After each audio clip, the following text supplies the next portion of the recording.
to the flow. Pete May Podcast. What? Pete May Podcast. What? Pete May Podcast. What? Pete May Podcast. PMP, Yeah. baby. Hello, and welcome to another episode of the PMP, the Pete May Podcast. Today I'm sitting here with a very, very good friend of mine, a man who really helped me out when I was starting this podcast, Chris Edkins. Hello, Chris. How are you? Yeah, I'm good. Good. I really wanted to get you on today. I think we should tell the viewers first of all that we've been very good friends for a very long time, and in bands together. And yeah, so we spent a lot of time sleeping in beaten up transits around Europe, Eating cheese. eating a lot of cheese and bread, crisp sandwiches. But I told you I wanted to do this podcast, and obviously you're an engineer, which we'll get into throughout the conversation. But you really helped me out. You took me to your studio. You showed me how to use Logic, and Give me your money. yeah, and you sorted me out. So I'm very, very grateful for you, because without you this wouldn't be possible. This one is from the Man Cave. It's love from the Man Cave. So Chris, Yeah. how you doing today? Yeah, I'm sound. Yeah. What are you getting up to this weekend? Going surfing, ain't Oh I? yeah, where are you going? Going surfing to Gwithian Mhm. to get absolutely pummeled by the 6 to 11 foot swell with the 56 miles per hour wind. 56 mile per hour wind. Gwithian, for those who don't know, is a lovely bay in Cornwall. Which is a sweet 7-hour drive. Yeah. So I'm leaving at 5. Leaving at 5 a.m. A couple of coffees. Couple of coffees, maybe a little spicy bean burger. Spicy bean burger to start the day. Start the day. Nothing gets you. Yes, going there for 4 days. That'd be sweet. And you're going with your girl. Going with the girl and her friends, Hannah and Tom. So that'd be nice. Very nice. A sweet little caravan. Riviera. Oh. Riviera Park. I think it's Riviera called. Park, is it? Is it near where we stayed when we went? Yeah, sort of. Yeah, so going to... well, we did want to go to the surf school. Yeah. Because if you get the surf school, it's like £100 and you get like... For Josephine and Hannah and Tom, you can get like some lessons, and you get to stay at that place that we had that food at with the all the surf videos on the walls. yeah, basically the best pub if you like surfing. Yeah, that was a Yeah. cool place. Yeah, That was a cool so place. going there for 4 days, and then coming back. And then when I come back, what am I going to do when I come back? Back to work, I guess. Back to work. So Chris works in a studio. You can find his details. We'll shout them out a lot of times, but Yeah. Chris Edkins Recording.co.uk. Yeah, I can record some music for you if you want. Yeah, he also did the theme tune on this with me. So he does a nice little jingle Nice workout. little jingle, can do your jingle. Yeah, we all like a bit of jingling. Yeah. 10 seconds of absolute music creativity. So do please check him out, Chris Edkins Recording.co.uk. Have you got an email address people can inquire? No. No. Yeah. Facebook? No. No, I got none of that. Yeah, all the standards. Yeah, Chris at chrisedkinsrecording.co.uk. Cool, that's your email, right? Yeah. Great, so check him out there and see what he's done and what he's doing, and if he can help your band, of course he'll want to do it. Alright, so let's get into Chris's story. Here we go, question number 1. Question number 1. Completely unprepared. Well, Chris has had quite a crazy life. He grew up in Germany, early days, was it? Yeah, Northwest Germany. Northwest Germany, in a place Wegberg. called Wegberg. Yeah. Stefan Wegberg. Stefan Wegberg. And what age were you when you moved from Germany to Wales? I believe I was 11 months. Oh, blimey. Yeah. So you didn't learn a lot of German. No, zero. Zero. Well, No. I only learnt some German when we went there. Did you? Mm. That was the first time you learnt German, even though you... Well, no, in school I learnt German. Miss Newbury. Miss Newbury. Miss Newbury. Little giggle. I don't know what she's doing now. No? She's probably still teaching German somewhere. Was she one of them teachers you liked or didn't like? On the fence. Bit strict, but could be nice. Yeah? Yeah. That's good, Sort isn't of it? not Like, a- some teachers are just too strict. Yeah, no, she was nice, yeah. I don't know, I didn't really ever... I wasn't really ever there, mentally. Always dreaming about something else. Yeah, I don't think. Yeah, I wasn't too hot with the languages. I don't think I am now, to be honest. Phil Burnage is your man if you want to learn some languages. Yeah. Or Nick Harrison. He's pretty good. I hear. Well, we might as well call out Nick. Nick's in a band called Sights. They're from Japan. They're based out of Osaka. Chris has recorded. No, I don't record it. What do you do? I'm mixing it. Okay. So it's recorded in Osaka. I think Nick's currently re-recording some of the guitars. I think. Ah, okay. And doing some synthy stuff. So. Oh, very nice. So that's a good band to check out. And also Phil, at the same time, is in a band called White Mare. They're from Brighton. You should check them out as well. But so Chris, when you moved to England? Well, you moved to Wales. Well, I guess I did. Yeah. What cut about 14 years. Yeah. Moved to Vegberg. Was sick on the plane from some potato salad that some lovely German lady overfed me. Some potato salad, and I puked up the whole way, I think. Oh, that's disgusting. And then lived in Cornwall. I moved a lot because Dad was in the RAF. So yeah. Cornwall, then Wales. Oh, that was it, actually. That's not too bad. That was it. And then Worthing, and then Brighton. And this is what I wanted to get on with, because you were what, 18? You decided I'm leaving Wales. Chepstow, basically.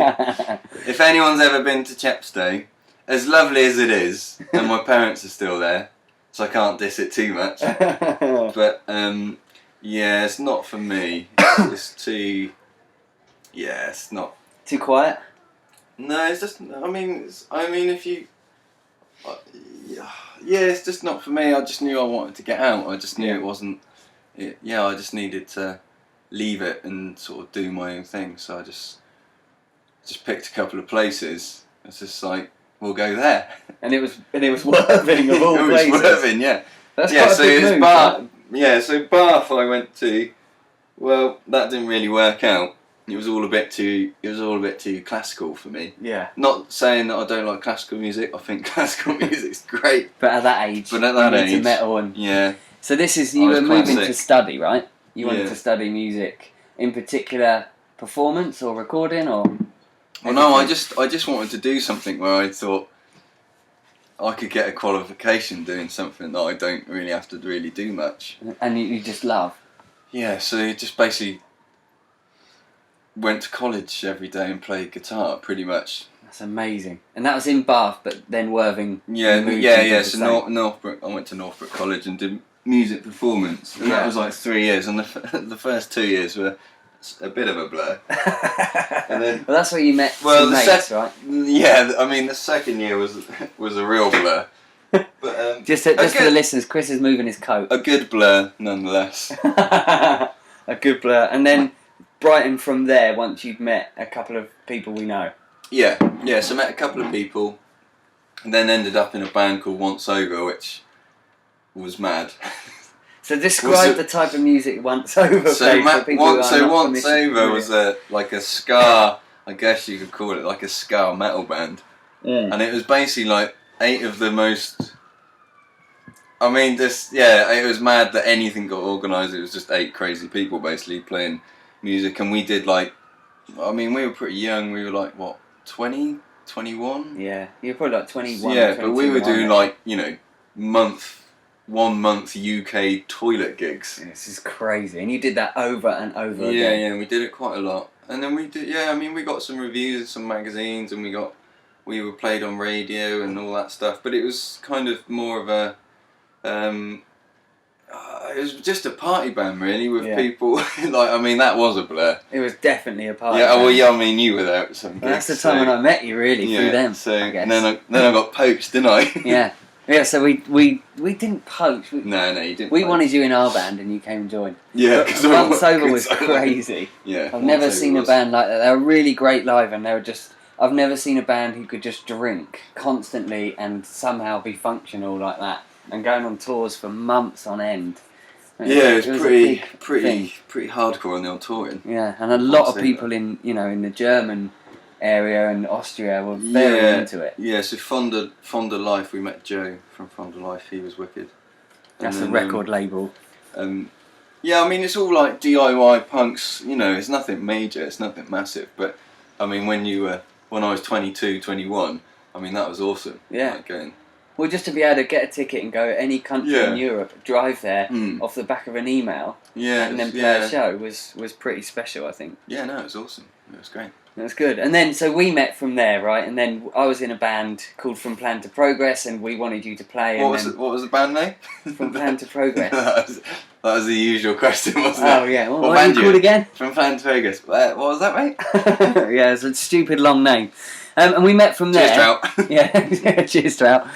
So we met from there, and then as we got to know each other, you just became even better than you already were at guitar. An aficionado, some might say. I don't know what. An aficionado. Aficionado. And then, yeah. I didn't say that. Aficionado. Aficionado. And you, I remember we were on tour once, and you said, "Pete, I'm gonna start teaching guitar players. Yeah. I want to start teaching guitar." So what happened with that? Well, I asked you in Russia, Mm. and then I just thought. At the time, I was working in a burger bar, which A vegan burger bar? A vegan burger bar, which was run by some pretty cool people, and it was a cool job, but I worked there for too long. You know, when you're in a job and you're just like, I've got to get out. Yeah. And so when we were on tour, I was just like, you know, I'll try and make some money doing something I want to do. Yeah. Because I'm not really the desk, sit down at a desk and type of guy. So I thought that would be a good idea, and that kind of just, I remember at the time I was living with Ruben. Yeah. And then we got a house that I thought had 2 bedrooms. It turned out it only had 1. But that's another story. And and I remember I used to, like, every night I used to put my single bed into the bathroom, put all like the chairs up, guitar posters, whatever, and then people would come around, and obviously I'd teach them, and then that would be the whole day, and then I'd put my bed back in at night. And so you were hiding the bed? Yeah, I was hiding the bed because it was just better without. I think it was like in my head it just seemed a bit more pro if the bed wasn't in there. But I don't know if that was just in my head. There wasn't like any girl students where you left the bed in there. No, mate, no, none of that. Okay, and then we should talk about Ruben as well, because you and Ruben were living together, but both starting businesses in very different sectors, I guess. So Ruben does Go Train Fitness. You should go and check that out as well. Yeah, if you want to pump some iron, he's your man. Yeah, he's your man. I think Or he's nutrition. released videos on YouTube as well, showing the kind of stuff he does.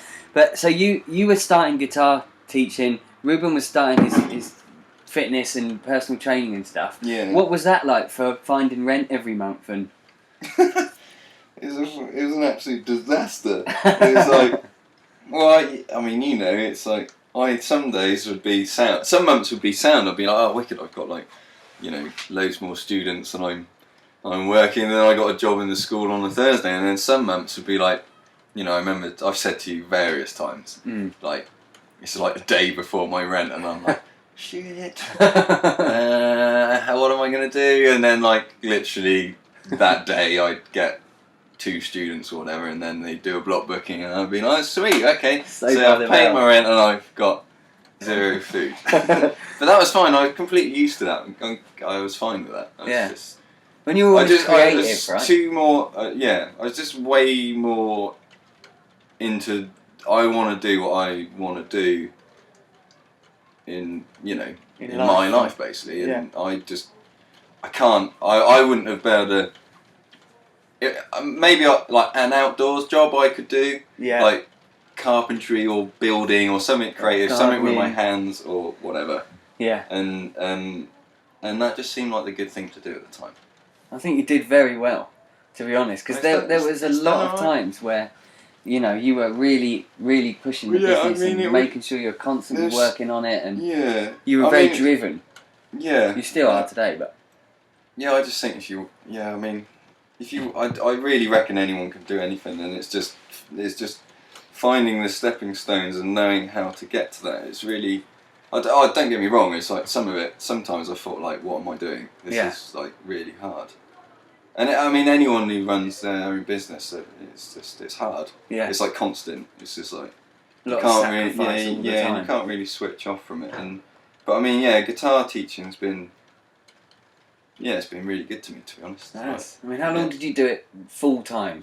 So full time, I did. So 2009, I started guitar teaching. So, and now I only do like a couple of lessons on a Monday now. Yeah. So that was a good portion. I mean, that's what, 10, 11, 12, 13, 14, 15. So I probably did it for 6 years constant. Wow. Straight. And I had just, it's to the point now where I don't advertise it now. No. It's just... You just get it word of mouth when you can. Yeah, just get it now and it's cool. I mean, it's great. Teaching people that want to play guitar is great. Yeah. Because it's just like, I don't really have to... I don't have to think. They're self-motivated enough to practice and... Give them a bit of Justin Bieber. Yeah, yeah. And I guess those are like your key people. And then, have you ever seen that documentary? It's quite new. It's called Trophy Kids. It's on Netflix. No. And it's about like these parents. It's all sports related, really. But I guess it would traverse into guitar. It's where the parents want the kid to be a pro basketball player and push them, and the kid does not want to do it. Yeah. Do you get that with like guitar? Yeah, they're never going to learn. To be honest, the hardest people to teach are the older, like say 40s plus. Right.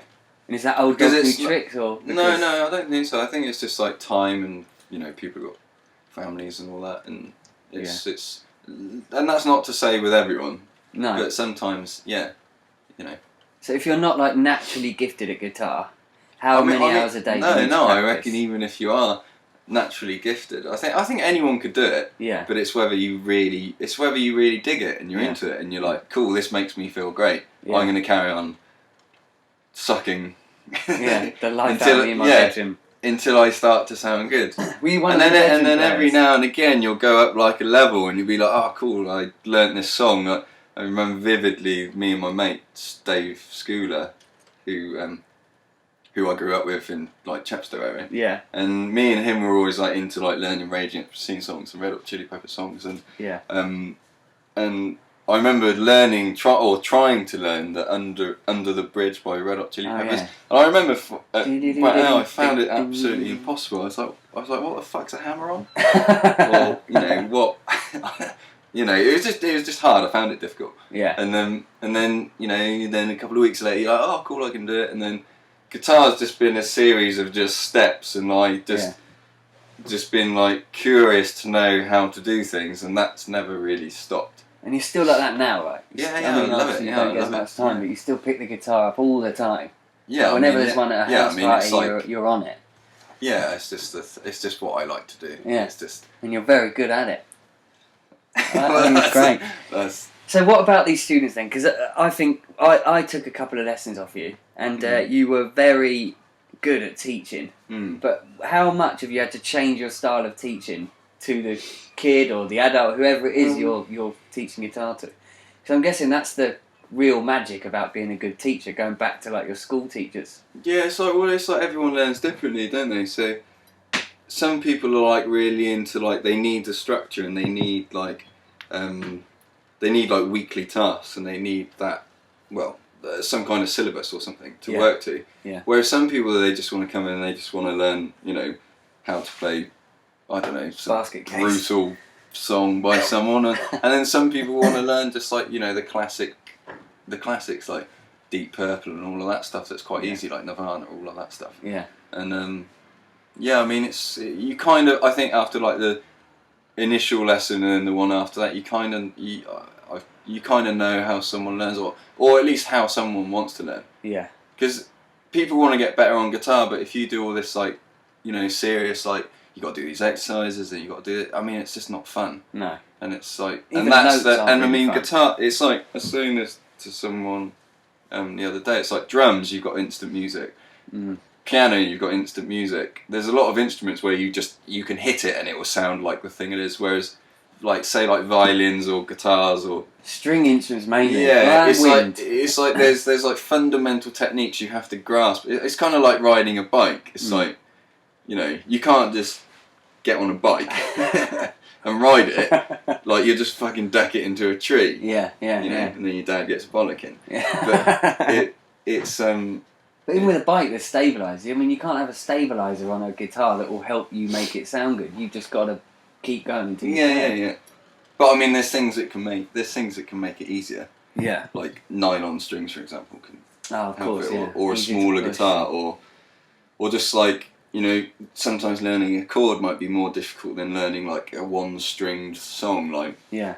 something.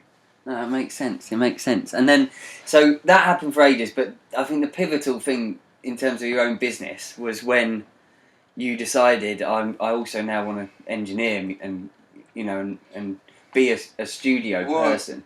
Yeah, I mean that was kind of triggered by when we were recording and doing all that with Pete, really, and I've always like, I remember my mum and dad bought me like Christ, it was like this Zoom MR. I can't remember what the name of it was, but it was basically like you get like 8 tracks, you get like a drum pad built into it, and it was like all these settings. And I remember like with friends, like we do our demos on that. Yeah. I mean, like, I found a bunch of CDs not a while back. Yeah. And I was just like, what the hell are these CDs? I need to go through these, and went back some of them, and it's like at the time you think it's like the best thing. Yeah. Where it's funny. It's funny how you can see your like progression. Yeah. Because when I listened to it, I was just like, jeez. That's a bad song. Jeez. But that's music in general, isn't it? Really. I mean, the songs you write when you first start in a band are always hidden behind like fast tempos or simple chords, and then eventually you start to realise actually we can kind of spread this out sonically and make it a bit more interesting. I remember just like mimicking things. So I remember thinking like, how the hell do you write a song? Yeah. Like, how do you do that? And I remember just taking like, I'd just be like strumming like an A minor, and then I'd be like singing like the Rage Against Machine lyrics. Or I remember once when I used to have, you know, like cassettes and stuff. I remember once like I think it was Boom Boom Shake the Room by Will Smith, and I like. No, that was by the Out Here Brothers. Oh no, it was Will Smith. You're right. Yeah, it was Will Smith, wasn't it? Right. Yeah, it was. Yeah. Oh, my train of thought. So you were listening, you were playing A minor, and you were just... Oh yeah, and I was putting the tape, and I was literally writing out all the lyrics, and I'd have to go, I'd rewind it, write the lyrics down, play it, and then I kept doing that until I basically had all the lyrics. Like, if the internet was around then, it would have been good. Did you? I used to do the same, and I used to record songs off the radio, but I'd always miss the first part, because it'd come on, I'd be like, oh, I like this song, press record, and then, you missed like the opening bit. Yeah. And then, so when... The whole of you getting to studio, because this is the bit that I'm really fascinated by. Yeah, I mean, I sort of always dabbled in it, and I was always recording my own stuff. It wasn't until we went to, when we recorded the first Once Over EP, and Pete Miles, he came down to record it, and we just did it in Scream. Yeah. In Brighton, which is now something else, but still studio. Yeah, and he just came down. And I remember just thinking, this would be a cool job to do. I kind of want to do that. And then it was just like, you know, band, and then it was one of those things where it's just always really hard to ever set up anything. And at that age, I didn't really know what I wanted to do. No. Well, I think we all thought we were going to do the band. Well, yeah, for a while, anyway. Yeah. And it was only until I think, when Harrison left, I mean that was kind of the bit for me. Yeah. I think as soon as Harrison left, I was just like, I need to do something. I knew that I wanted to do music, but I was just like, you know, by that time we'd have been on various tours and whatnot. And it's really hard. Touring is hard. Yeah, it's a very difficult life, I think. Because I mean, you're bottom rung. Yeah. You know, and I think maybe even if you're, I don't know, I think you're either designed for it or you're not. Yeah. And I'd love to do like weekend tours. Yeah. But I don't know if I've got it in me to go around Europe sampling various different types of cheeses and bread. Yeah, I definitely couldn't do it. And then, so you realised you wanted to get into it, and then the next thing I knew, you were going to Mark, this guy that you knew, and you were just going to the studio for free all day. Yeah. And just learning. Yeah, so, how did it start?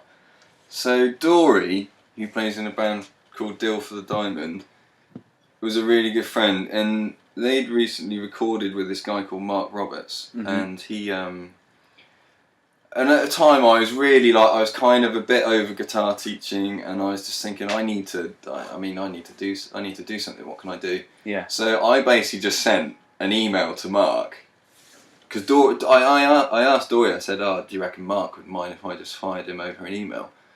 And so I sent Mark an email and just basically asked, "Can I be your bitch?" Yeah. And I just want to learn. And I didn't really, I knew various bits, but I didn't know the vast amount of knowledge you have to know. It's just like never ending thing. There's so much info and it's lifelong. he was he's just an absolute dude. And without Mark, I wouldn't be doing recording. No way. And how long because it was a year or so that you just went there for free, right? So I used to go in on days and just help out basically. Like I'd pack up. Yeah. Like I'd resolder stuff. I'd make coffee, make tea. Just generally keep. Not too good at the tea. And I just basically kept asking it, and then me and Mark just became really good mates. And then it was just like it wasn't that I was going to help Mark out; it's like I was actually going, like just to hang out with Mark. Yeah. And that's it kind of just went from there really. And then the next thing you know, right, you've got a studio. So yeah, which is just. That was mad. Yeah, I mean, it was, but it shows the graft you spent going to Mark for that year or 2 years. Yeah, it's I 2 know years. you still, 2 years. record with him now, but that's a long time for going, to learn and be like that committed to a craft. But it wasn't like I've got to go in and do this. I was just hungry for it. I want to get good. Yeah. And it was just like that guy knows way more shit than I do. Yeah. So I'm gonna pick his brain until I know as much as he does. Yeah, that's crazy. And I still, obviously, it's just constant, learning and it's all subjective. So it's like Mark might, or anyone might do something a certain way, and sometimes doing the wrong thing in the wrong way might get the best sound or get the best vibe or whatever. And it's this. That's like when you think back to the Beatles records, when you hear they were just walking around a room hitting things on, walls and pictures and the sounds they were taking from it. Yeah. Like, I guess that's what's great about recording music. You can try things. Yeah. Or what if we invert this sound and put it through the bin next door? What will happen? And then you say, oh, it might sound great. awesome. Yeah. Yeah. That bin might sound great. Yeah. And I guess that's what fuels your lust for it, because you keep being creative all the time. Yeah. Yeah, it's just, I just love it. And so now your studio's in Burgess Hill. Yes, you've got a north of Brighton. little studio in Burgess Hill, and that all came about in a bit of a mad way as well. Well, the whole thing was just, how it all came about was just insane. So yeah. So do you want to go in? It's up to you if you want to go into it. I don't want to be too long-winded. No, you can keep it concise. But it was a pretty special thing. I'll do the short version, or try and do the short version. So I was teaching this guy called Laurie, who at the time I didn't know was a business investor, and I'd been teaching him for like 3 years, and I got on really well with him. And he basically is a corporate dude who absolutely loves music, and I think if he could have done music, like he's really good on the piano and stuff, and I think he would have, but he just he just ended up in corporate stuff, running businesses, making businesses and helping other businesses. What, like Richard Gere from Pretty Woman? No. Were you his Julia Roberts? No. Yeah. Got hair, mate. Oh, the banter. And then so I was teaching him, and then he basically came in one day and was just like, "Oh, I'm looking to invest in some businesses," and I literally jokingly said, and I didn't think anything of it, I was like, "Oh, you should invest in me," and I didn't really know what that meant. I didn't have a plan. I didn't think of. I just said it. It was like an off the cuff thought. It was just a joke basically. Yeah. Didn't think anything of it. And anyway, that was it. Anyway, next lesson, like three weeks later or whatever, he comes back and he was like, "Were you serious about what you said?" And I was just like, "Serious about what?" didn't know what he's on about. And obviously the penny dropped. And then I was like, "Yeah, yeah, I'm serious. I'll do that." And then went back and forth, and then he said to me, "Well, draw up a business plan, come up with some ideas, and then we'll see where we're at." Wow. So then that whole process happened, and then he came back to me, and the various stuff was said and done and whatnot, and then he said to me, "Look, I can lend you £10,000, and you can pay it back over this period of time. And then I was like, well, if this is going to work, I need more than 10 grand, because otherwise it was just like I'm just then getting in debt of £10,000 or whatever. I didn't want to do that. And you can't run a studio or start the one you wanted to. So I was like, I need 18 to make it work. I need double what you want. Yeah, I need essentially double, and I said, look, I've got a 4-year plan. Yeah. And I've budgeted everything. Like, I think this will work. I mean, it's a massive risk. Yeah. And I said to him at the start, I was like, look, I have no idea if this is going to work. It could all go to the, you know, it could just die on its ass before it's even got started. Yeah. But Which is true. But it hasn't. No. And how many years ago was that now? It's like 3 years. 3 years? Yeah, 3 years. Yeah. So now I meet up with him quite regularly, and we just talk, and you know, as long the band seem like I'm getting better, the bands that are coming in are cool. Like, it's just a progression, really. It's just like, and then I've got people like Mark, I've got people like Pete that I meet up with, and I just, you know, those guys are, you know, way beyond my level, and it's just like, you know, they're really good friends, and I just, you know, pick their brains about it, really. Yeah, I think it's great because it becomes like a community that you've built for yourself, and make sure that you like treat people well. I mean, it's totally not what you know. It's like, just be nice to the people, you know, that have been nice to you, I think. Yeah, I think you're right. And it's just like, I just work hard, and it somehow has managed to not die on its ass. Which is incredible. Which is awesome. Yeah. So, I mean, how long? I'm 6 years now, self-employed in total, I guess. Yeah, 6. Which is what an achievement to do that. Yeah. That is a huge achievement, considering you just thought, I'm going to teach guitar one day, and then now. Yeah. It's a massive difference. Well, it's one up from flipping burgers. That's yeah, it's for sure. definitely up. Well, I think flipping mushroom burgers or whatever it was. Yeah, it's incredible. So yeah, so that happened, and now he is like the guy that will. So after when the period ends, he'll be investing more into it. So it's like, all I've got to do is get to the next year. Yeah. And like, I've recently got like some awesome bands that are coming through, and yeah, it's awesome. So I've done various things that I'm pretty chuffed with. So just keep going, really. I think you've done things that have been quite eclectic as well, from kind of very heavy metal kind of hardcore punk songs right the way through to smathy. Yeah. That's where my heart is. Yeah. But I mean, I'll do anything, really. I've done acoustic stuff. I've done all sorts. All sorts. Literally all sorts, from singer-songwriters right the way through to, you know, big bands with heavy metal sounds, or it's just cool that it's managed. That people have managed, and I think it's just through friends and, you know, bands wanted to be recorded. I mean, like, God, I mean, the stuff I was doing, like, you know, 3 years ago. Just if I listen to it now, I'm just like, crikey. Yeah. But it's just like anything, isn't it? You just, the further you go doing something and learning about it and, you know, educating yourself about it, I think, you know, you're bound to get better. Unless, and if you don't, then obviously probably not in the you're not in the right field. Thing. That's the thing, right? It's the thing I learned from you, which, you know, is fairly prudent in my life right now, is that you are doing exactly what you want to do, and you run that business, and you are at it 14 hours a day every day, and then it pays off, and that's the only way you can do it. You just have to work hard, and that's so you with Ruben as well, with lots of people. It's just so inspiring to see people doing that, because it's very easy to fall into a job that you started doing when you were 20 or whatever, and then 10 years later you're there, and you don't feel like you've achieved what you wanted to, in the sense that if you're creative, being in an office it's not always conducive to that. But sometimes it is, but not always. So I think it's incredible the work that you've done, and then you've passed it straight down to me and just said, right, this is how you use Logic, and I try. You know, I'm not very good, but you're always willing to help me out. So it's been amazing what you've done for the podcast as well, and I think we've shared some good stories together. I'm trying to think of a good story that we can end on. Russia? Yeah. Is Russia a good one? Do you want to take us through Russia? Well, I mean, you can start with that one. How long are we at? 35 minutes. 35 minutes, crikey. Yeah. Well, I mean, how do you want to wrap it up? Well, we could talk about, I was thinking more about Prague when the van broke down.